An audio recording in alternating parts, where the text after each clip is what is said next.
estaba viendo esta nota que dice que hay 8.000 cuentas únicas en redes sociales que se coordinan para lanzar ataques contra la convención. Esto lo dijo anoche Fernando Paulsen.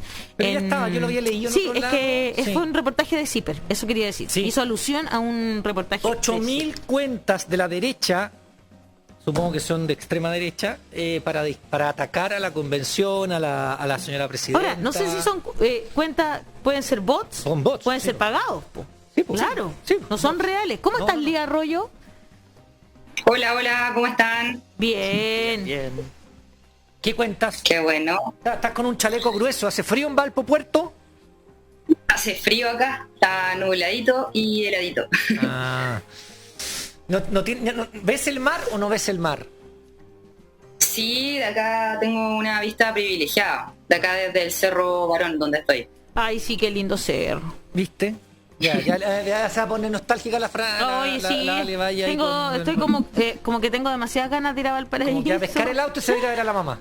Ay, sí. Mira, si manejara capaz que lo hubiese hecho el fin de semana. Ah, de veras que no me apaga. Conversé el otro día con Lía, justamente, de Valparaíso. Mitch. Sí. Bueno, yo soy partidario de volver a La Voz de los que Sobran en la costa. ¿Cierto? Cosa que hicimos cuando Ya hemos hecho 2 tuvimos veces. una pausa. Sí. Necesitamos que nos inviten a todas las ciudades costeras de Arica hasta Punta Arenas, no hay problema. Valdivia, Carla Atman, hola.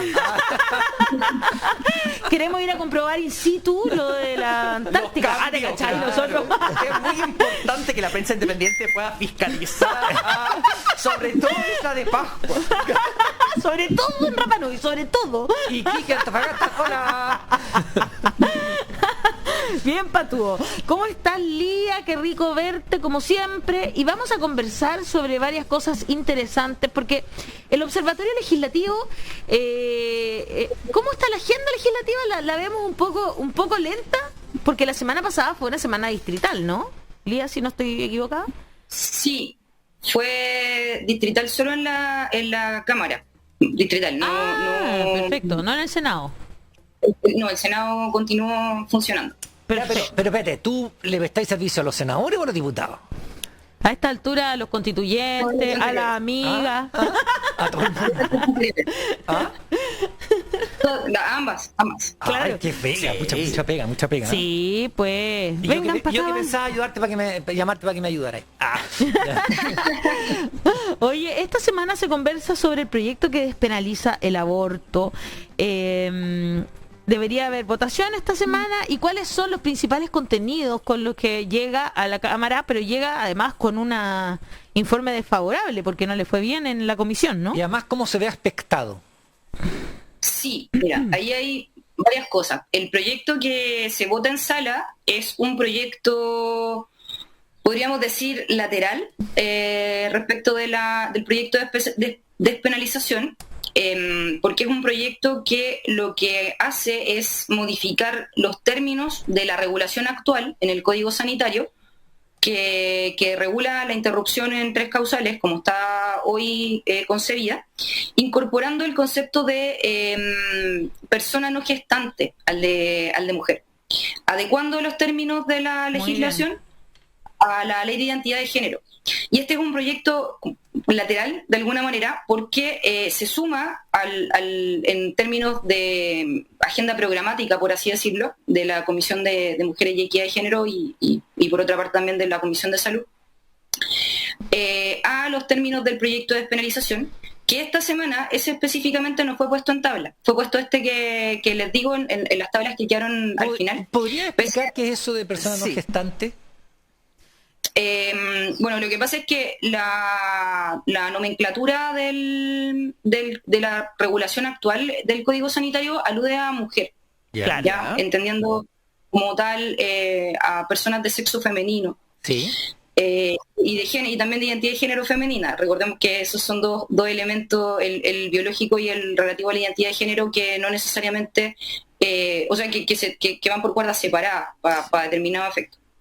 Y en este caso lo que se hace es una adecuación para que en vez de solo considerar como personas gestantes a las mujeres, también se considere a personas, en este caso a personas que tengan una identidad de género distinta. Estamos hablando del grupo de personas que son hombres que pueden ser gestantes por haber pasado ¿Trans? por un proceso. Sí, pues un de hombre, cambio de un hombre género. trans puede gestar. ¿Cachai? Por eso el cambio. O sea, Claro. O sea, se adecua para que todos estén metidos ahí, Se claramente. dice po. persona Ya, gestante, perfecto. no Ya. no gestante, es al revés, porque O sea, la definición es Claro. el elemento relevante de la definición es la capacidad de gestar, independiente de la identidad de género de lo- la eso persona es, que y lo- es lo lógico, Lo digamos. voy a poner como un ejemplo bien claro. Una persona que es trans, que era mujer, ahora es hombre, es violada. O violado, perdón. Lo dejan embarazado y él tiene derecho por esa causal y hoy día no estaba contemplado. ¿Estoy bien? Así es. Así es. Ya, perfecto. Y tiene todo el sentido. Po. Claro, Obviamente, tiene todo el po. sentido, Lógico. obviamente, ¿cachai? A eso Lógico. vamos un poco. Es que quería explicarlo para que No, para que se súper, entienda. no, súper. Sí, Es importante, perfecto. es importante explicar este tipo de conceptos Perfecto. porque No, sí, hay que adecuarlo. ¿por ya, qué, pero- ¿por qué se cambia? Ya, perfecto. Por esa Se- razón, se ¿no? amplía en el fondo. Ya, Claro, se ¿Y la amplía, despenalización que hará para la próxima semana? ¿Cómo estamos frente a eso?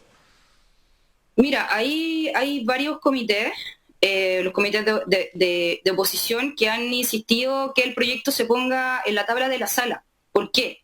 Porque como si bien ya señalaron, el proyecto viene con un informe negativo desde la comisión. Recordemos que lo que hacen las comisiones es una recomendación de decisión a la sala, pero la sala es la soberana para decidir sobre el destino de los proyectos. Por lo tanto, hay bastante expectativa respecto de que en la sala esa decisión del rechazo de la idea de legislar se podría revertir.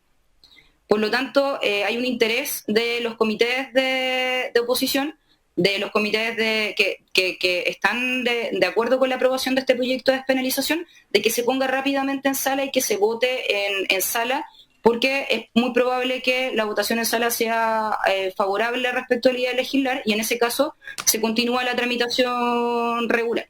Segundo, recuerdo lo que yo sé, los lunes en la mañana se juntan los comités con el presidente de la Cámara y deciden los temas que van en la semana para votación, ¿cierto? Así nos has contado tú y el Nico otras veces que es, ¿no? ¿Estoy bien? O los viernes. En este caso la sala de esta semana salió el día viernes. Ya, perfecto. El lunes o viernes se ponen de acuerdo para la próxima semana qué es lo que va a ir en votación. Entonces los comités de Ya. oposición están diciéndole al presidente, que es de derecha, oiga, queremos que este tema esté en votación en la sala, aunque venga con una recomendación negativa. Pero no fue así, no quedó en el tema de esta semana. No, esta semana no está en tabla. Está este otro proyecto que... No, perfecto, pero ponte tú que la próxima semana el presidente de la Cámara tampoco quiera. Y así, ¿cómo se hace eso? Mira, ahí hay una fórmula un poco compleja para definir cuáles son los temas de sala, porque los temas que tienen preferencia para ser puestos en la tabla son aquellos proyectos que tienen urgencia. Sí, claro, puesta ¿Ya? por el Y presidente de la República. que las urgencias dependen del presidente de la República. Entonces, lo que ocurre es que cuando hay muchos proyectos con urgencia, de alguna manera se copa la tabla, ¿ya? Por así decirlo. Se llena la tabla de estos proyectos que tienen preferencia y queda poco espacio para otros proyectos. Pero en este caso, si este proyecto del que yo les hablaba, el de la modificación de la nomenclatura persona no gestante, es un proyecto que tampoco tenía urgencia y también es iniciado en moción. Entonces ahí hablamos de un componente igual de voluntad política, porque si hubo espacio para poner otros proyectos sin urgencia, perfectamente quizás podría haberse puesto Ahora, el de... todo lo que has dicho tú lo pregunté para llevarlo a lo que te voy a preguntar ahora. Yo dirigí esta conversación sin que se dieran cuenta hasta que llegamos a esto. Si por determinada voluntarismo o no voluntarismo del presidente de la sala no quiere poner ese tema ahí, ¿podrían censurar la mesa? Sí. Gracias. Es un interrogatorio. Claro. La técnica del embudo en los interrogatorios de testigo, que le llaman. Muy bien. Me gustó Claro, se eso. podría llegar a que si se pone absolutamente duro el presidente de la Cámara, que no lo han podido sacar porque es de derecha, porque de hecho tan mal no lo ha hecho, ¿no? Ha sido fino, no ha hecho Ecuánime. por eso ha sido ecuánime, etcétera. Pero si en este caso una gran mayoría de los diputados quiere que se ponga en sala la votación de la despenalización del aborto o de cualquier otro proyecto, y este señor por obtuso no lo hace, se podría censurar en la mesa y efectivamente la oposición tiene mayoría. Mira, me Es una parece posibilidad. súper interesante que se pueda hacer eso. Sí, pues si es que lo que pasa es que si hoy día está gobernando, hoy día el presidente de la Cámara de Diputados es alguien de derecha por la estupidez. No son estúpidos ellos, es la estupidez, el acto estúpido, no los parlamentarios, sino que el acto estúpido de no ponerse de acuerdo y entregarle en bandeja a la Cámara de Diputados a la derecha. Y Entonces, esto, espérame, entonces estas dos son distintos, esto de hablar de personas gestantes en la vez de despenalización. mujeres Sí, son dos proyectos de ley distintos. y la despenalización. Son dos proyectos diferentes. Y ninguno de esos está esta semana. no, sí, pues sí está. No, la primera sí. Sí, pues Sí, la ya. primera gestante sí. pero la Ya, despenalización perfecto. no. El de la despenalización es el que nos tienen todavía esperando, digamos. Sí. Está ahí está pendiente. Entonces, Lía, hablando del primer proyecto, ¿cierto? El proyecto para cambiar la nomenclatura, ¿cuáles son los escenarios que espera a ese proyecto de ley en la sala? ¿Se va a aprobar? ¿Ha Sí, tenido... creo que- Mira, ese proyecto se aprobó por mayoría en la comisión. Ya hubo votos en contra y abstenciones, pero se aprobó mayoritariamente en el caso de cuál fue en la composición que tuvo la comisión en esa sesión, cuando se votó. La Comisión de Mujer y Equidad de Género, ¿cierto? De mujeres y de género. No hay claridad sobre los votos, o sea, podrás entender que la derecha votó en contra, Lógico. sobre la base de un argumento que, a ver, hay dos elementos que hay que tener en cuenta con este tipo de regulaciones. Uno quizás es el fondo, donde puede tener un punto la gente que votó en contra, diciendo que en la ley de identidad de género estaba regulado el hecho de que el cambio que se realizase no implicara un menoscabo respecto de determinadas prerrogativas y derechos que se O sea, hubiesen estaría adquirido. incorporado entonces, el derecho de la mujer gestante que sí Claro. estaría incorporado, ya que sería innecesario, sería de más, ya, ok. Sí. Claro, ese fue el argumento, Ya, ¿ya? Pero lo concreto es que eso también está sujeto a la interpretación de la norma, y yo creo al menos que es mucho mejor Aclarar. que esté expreso. Que no haya Además, en un lugar país a donde ¿cuántos interpretaciones. objetores de conciencia tenemos? Sí, no, es una cuestión- deben eso haber con- dicho sobreabundante, pero acá la realidad supera esto, así que me parece que esté muy bien que se apruebe. Sí, absolutamente. Por cierto. Oye, lo que queríamos conversar contigo también tiene que ver con algo que se empezó a conversar este fin de semana, sobre todo porque la región metropolitana completa ya está en fase 4, Claro. entiendo. Sí. Eh, Y se nota. Yo llegando hoy día en metro, así me costó entrar en el vagón. Esto es un retorno a la, entre comillas, normalidad. Y entonces sí, al final en el transporte público no hay un tema de aforos. Entonces, ¿por qué toque de queda? ¿Se justifica mínimamente en ese contexto? Absolutamente de acuerdo con esa pregunta. Tenemos un tema de aforo en muchos lugares, pero nos mantenemos con toque de queda. Y empezó ya entonces un cuestionamiento desde varias partes, ¿no? Si el toque de queda no debería acabarse ante esta posibilidad de que vayamos al cine, ¿no es cierto? Podemos ir a comer a un restaurante, pero tenemos toque de queda. Como que no se entiende muy bien. Lo que pasa en la pregunta en el fondo es, ¿hay alguna forma legal de terminar con el toque de queda? ¿Hay herramienta legislativa? Sí, no, ¿por qué? Alumna, por favor. ¿Sí o no? expláyese. A ver, ¿Por el estado de excepción constitucional que está vigente hasta hoy dura hasta el 30 de septiembre, ¿ya? O sea, no queda tanto tiempo de este estado de excepción constitucional. Y lo concreto, yo estuve revisando, por ejemplo, las declaraciones del ministro París y bueno, también de varios parlamentarios y parlamentarias refiriéndose al tema, y la verdad es que no existe o sea, de hecho no hay consenso en que se deba extender el estado de excepción constitucional, ¿ya? El toque de queda es una de las medidas que se desarrollan dentro del contexto del estado de excepción constitucional, no son lo mismo, ¿ya? O sea, no es que porque se extienda el estado de excepción necesariamente tenga que haber toque de queda, sino que el estado de excepción faculta al establecimiento de toques de queda y en este caso se han asociado a las fases. Por ejemplo, nosotros estamos en fase 4, acá en la quinta región, pero con el nivel de vacunación sobre el estándar establecido, y por lo tanto nuestro toque de queda es a las 12 y no a las 10 como en la región metropolitana. Claro. Eso se ha ido modificando porque es una facultad, no es que vengan de la mano, ¿ya?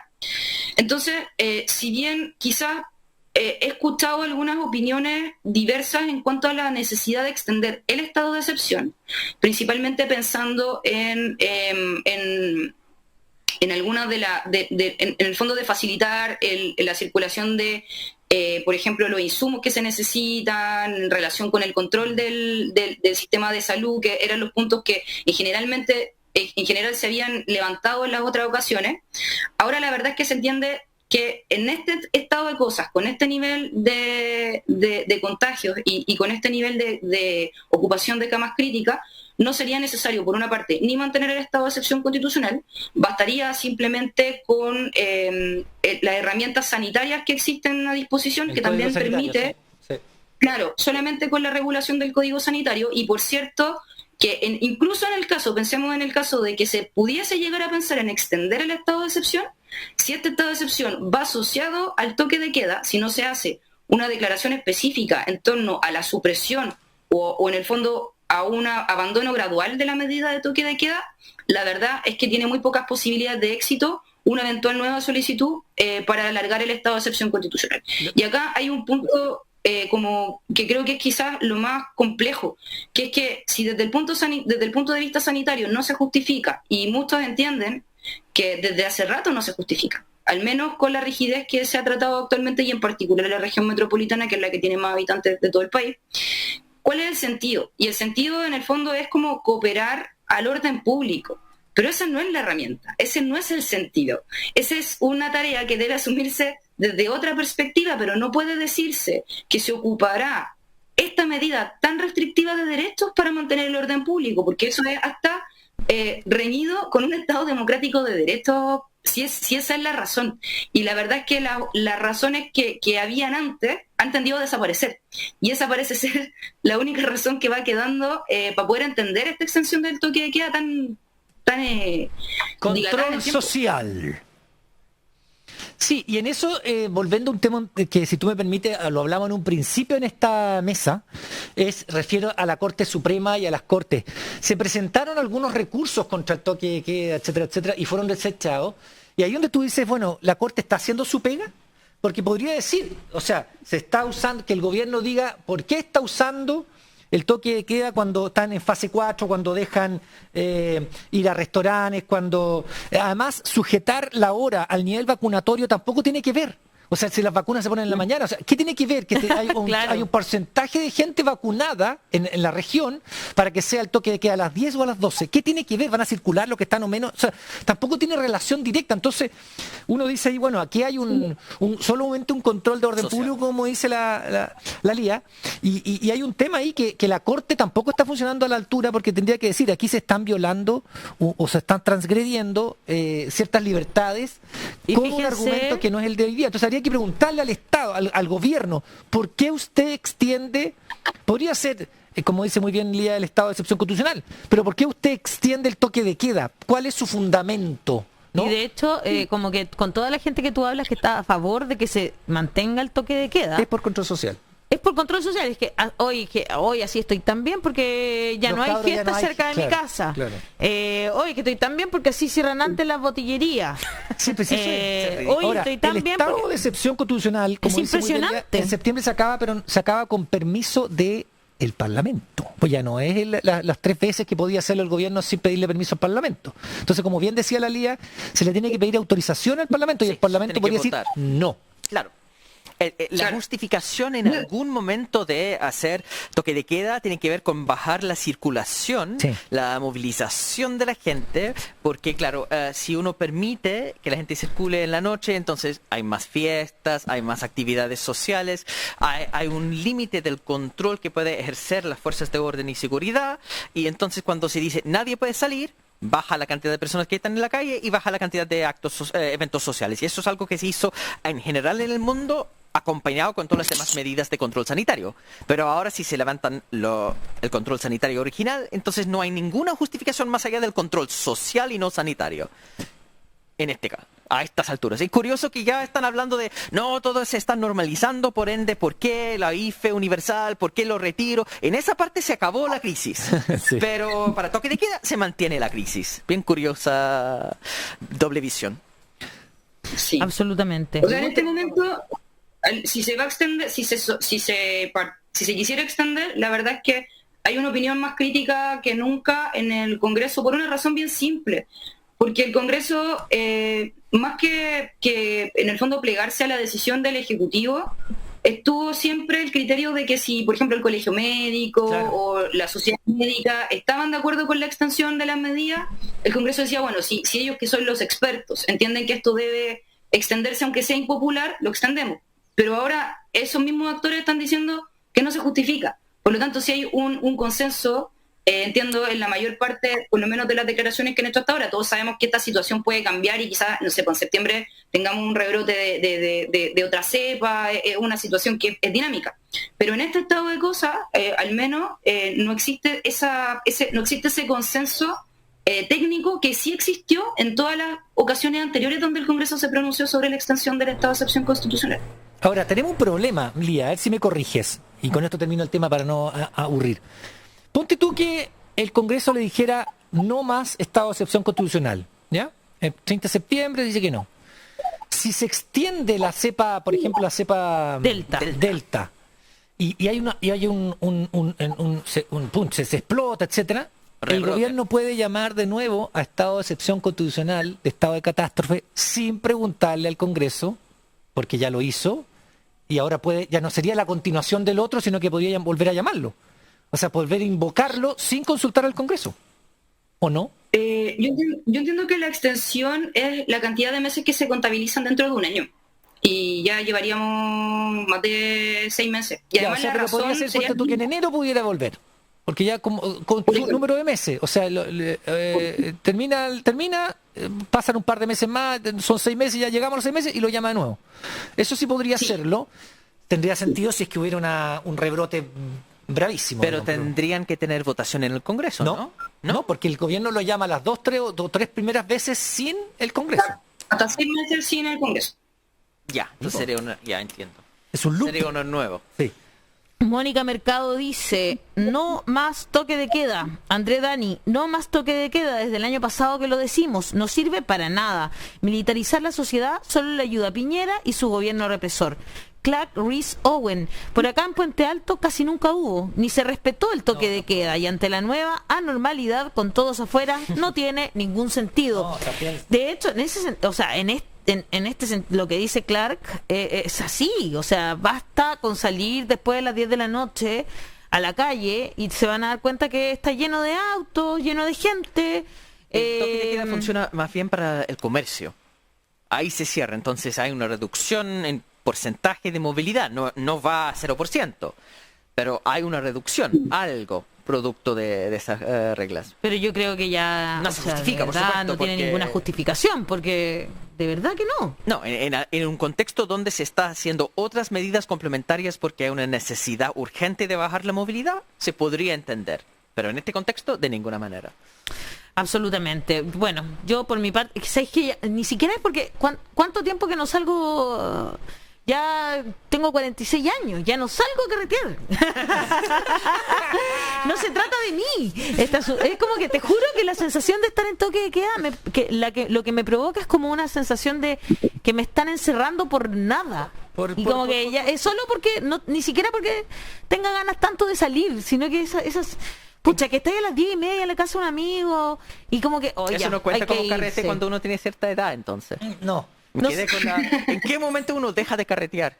Yo nunca dejaré de carretear, pero por lo menos no estoy hasta tan tarde. Claro, no, hace muchos años que no estoy hasta tarde. Pero si tú estás en una casa de un amigo, pero a las 10:30 y da a las 12 de la noche, ya está ahí en toque de queda. O sea, absurdo. Acá a las 10:30 está ahí en toque de queda. No, por eso lo digo. Era ridículo. Sí. Es totalmente absurdo. Bueno. Tercer tema, independientes. Sí. Esto tiene que ver con esta polémica de la que estábamos hablando al inicio del programa, ¿verdad? Con lo que pasó con Diego Ancalao, digámoslo directamente, porque en realidad fue mucho más allá que la lista del pueblo. O sea, en realidad al revés, es más específico en Diego Ancalao. Pero se trató de extender a la lista del pueblo, incluso el señor Tagle del CERVEL dijo que iban a revisar a los convencionales constituyentes, después ayer se echó para atrás en esta situación, ¿no?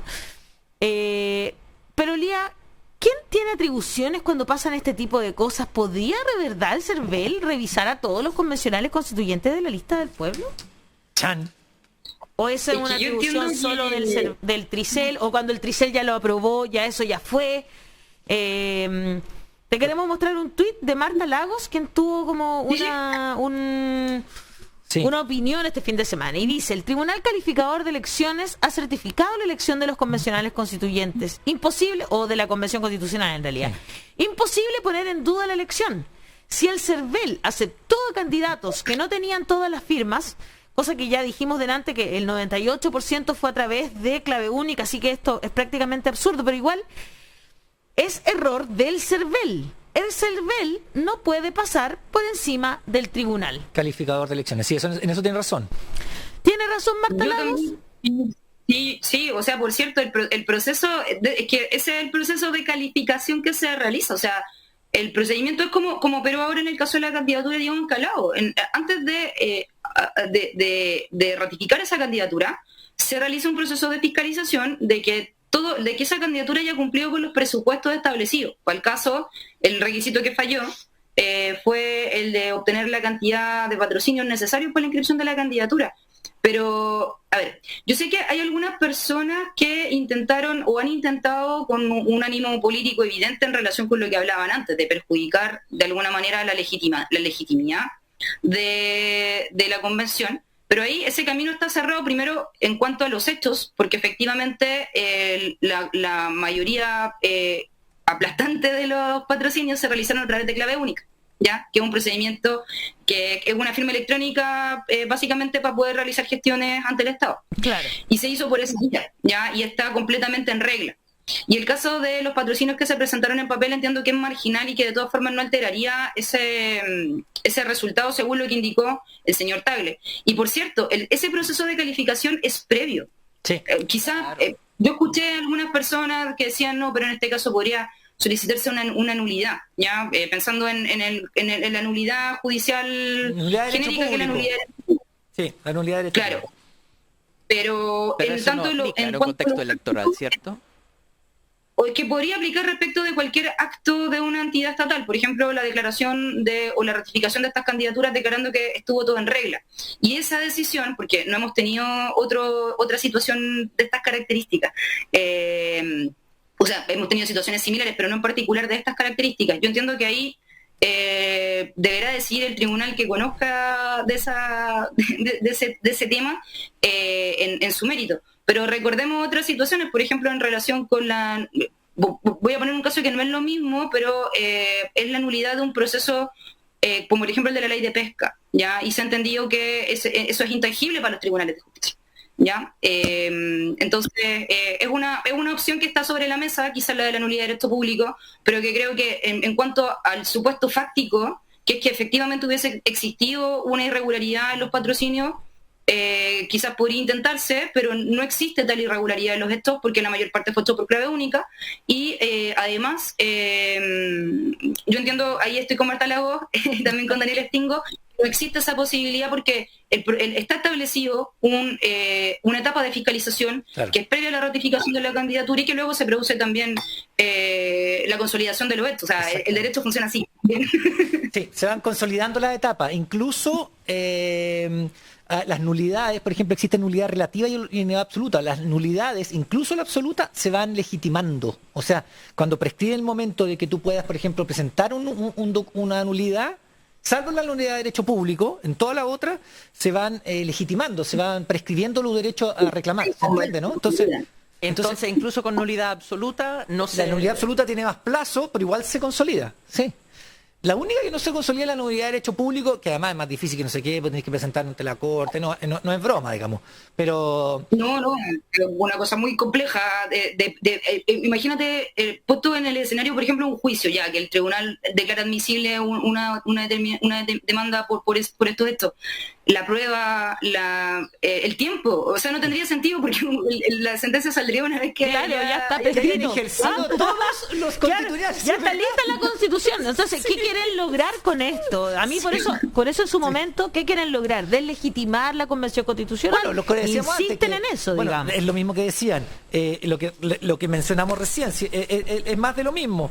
Exacto. El derecho preferente de los papás a educación de los hijos. Están cuestionándolo, están cambiando los carabineros. Son puras formas de tratar de deslegitimar la convención. Sí, pero Ahora, es de libro, es de manual, dice, el número 3 dice, forma de prestigiar la convención. Dice. Claro, y se ponen de acuerdo en el mundo entero para hacer estas cosas. Sí. Oye, Lía, también igual hay una cosa que tiene que ver con los independientes. Y que hay una ley, ¿no es cierto?, que estaba tratando de lograr que al menos en el Congreso, sí. En el Congreso, efectivamente, Sí. pudiesen hacer pactos, ¿no es cierto?, con partidos políticos. Esa era la idea, ¿no? Y eso fue lo que no se aprobó, si no me equivoco. Mira, lo que pasa es que habían 3 proyectos, 2 proyectos que están en el Senado, que están refundidos, o sea que se están tramitando de forma conjunta, y otro proyecto que estaba en la Cámara de Diputadas y Diputados. El de la Cámara de Diputados y Diputados lo que hacía era aplicar las reglas de inscripción de independientes, las mismas reglas de la Convención, la posibilidad de hacer pactos entre independientes, que los independientes fueran en lista, que ese era el punto central de esa discusión, además de las regulaciones en materia de paridad y de escaños reservados. Y los del Senado en particular decían relación con la inscripción de independientes y la posibilidad de que formaran listas para poder concurrir a las elecciones. Y un proyecto está rechazado en general y el otro está sin movimiento, ¿ya? Y claro, esto es una discusión, yo creo que es una discusión súper profunda, ¿ya? Porque efectivamente hay una tendencia a considerar que la inscripción de independientes es un bien en sí misma, de abrir espacios fuera de los espacios políticos, o sea, de los espacios de los partidos políticos, para que personas compitan y puedan competir en una situación no desmejorada en relación con eso. Y claro, el elemento central de esa, entre comillas, desmejora es que los partidos políticos van en lista y los independientes sin regulación especial no van en lista, por lo tanto compiten el independiente con la lista completa. Pero también hay otro elemento, y quizás esta misma situación que ocurrió hasta ahora nos habla un poco de la necesidad de regulación, porque si pensamos, por ejemplo, en la lista del pueblo funcionaba orgánicamente como un partido político, en muchos aspectos. Tenían un tribunal calificador, tenían un comité central, claro. Entonces es un funcionamiento de partido político, ¿ya? Sí. Y quizás si cosas como esta ocurrieron es por falta de control interno, y los partidos políticos tienen obligaciones específicas de control interno para estos efectos. Entonces, si bien podemos decir que es deseable que en el sistema los independientes y las independientes puedan competir, la verdad es que también, y aquí quiero hacer una distinción, y sé que a lo mejor lo que estoy diciendo es un poquito impopular, pero en el caso de la convención, de la redacción de la convención, el sentido fue una participación que fuese amplísima, que fuese excepcionalmente amplia, ¿ya? Por eso la regulación particular que tiene la convención, porque además tiene una función específica, que es la redacción de la nueva Constitución. Y la dinámica política que se da dentro, y Daniel aquí quizás lo puede reafirmar, es bastante distinta a las dinámicas políticas normales o regulares a las que estamos acostumbrados, porque tienen un objetivo bien específico y bien claro, y están todos enfocados a eso. Enfocados en ese objetivo. En el caso del Parlamento, yo creo que los parlamentos deben tender a tener coordinación, ¿ya? Coordinación evitando, por ejemplo, ¿qué es lo que ha pasado muchas veces cuando... Y lo digo desde la realidad que hay hoy. Por ejemplo, en el caso de la oposición. Hay acuerdo de la oposición y se dice, no, la oposición tiene mayoría. Pero ¿qué pasa cuando hay personas que son electas y que luego se salen de sus partidos políticos y por lo tanto dejan de actuar coordinadamente? Díscolos. ¿O qué pasa cuando ya sea díscolos que se fueron o que fueron elegidos como independientes en una cierta corriente, pero luego cambian su postura?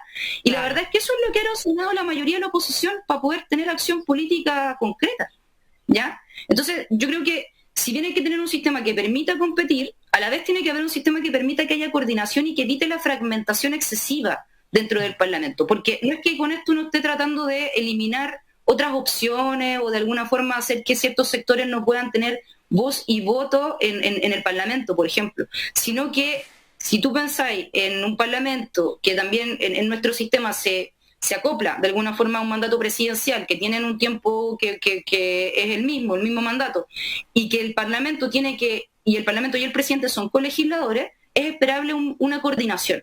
Y además, en el caso, como digo antes, los partidos políticos tienen, con todo lo que mucha gente pueda considerar que está mal dentro del sistema de partido, y por cierto que hay muchas cosas que hay que arreglar, pero lo concreto es que tienen obligaciones que desde las últimas modificaciones de las leyes electorales se han endurecido bastante en relación a los límites de gasto, a la transparencia interna, a la rendición de cuentas, a la acreditación de sus padrones de participación, y creo que eso también es bien importante. Sí, también es necesario tener este espacio.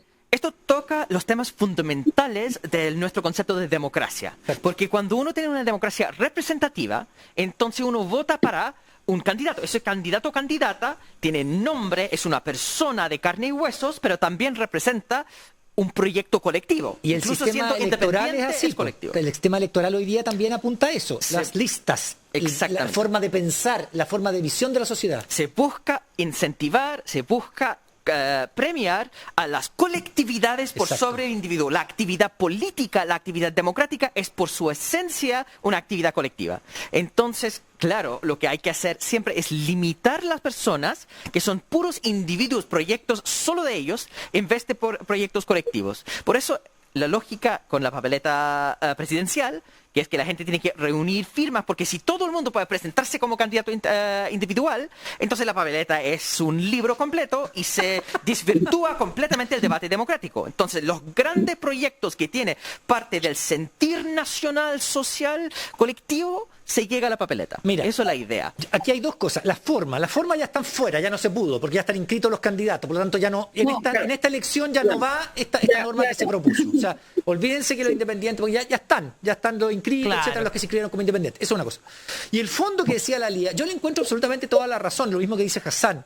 Los proyectos colectivos son colectivos. O sea, tú no puedes pretender tener proyectos. Una persona que va, no sé, por ejemplo, Parisi va a presidente. ¿Cuántos candidatos a diputados tiene? ¿Cómo va a gobernar Parisi si sale si no tiene ni un candidato a diputado ni un senador?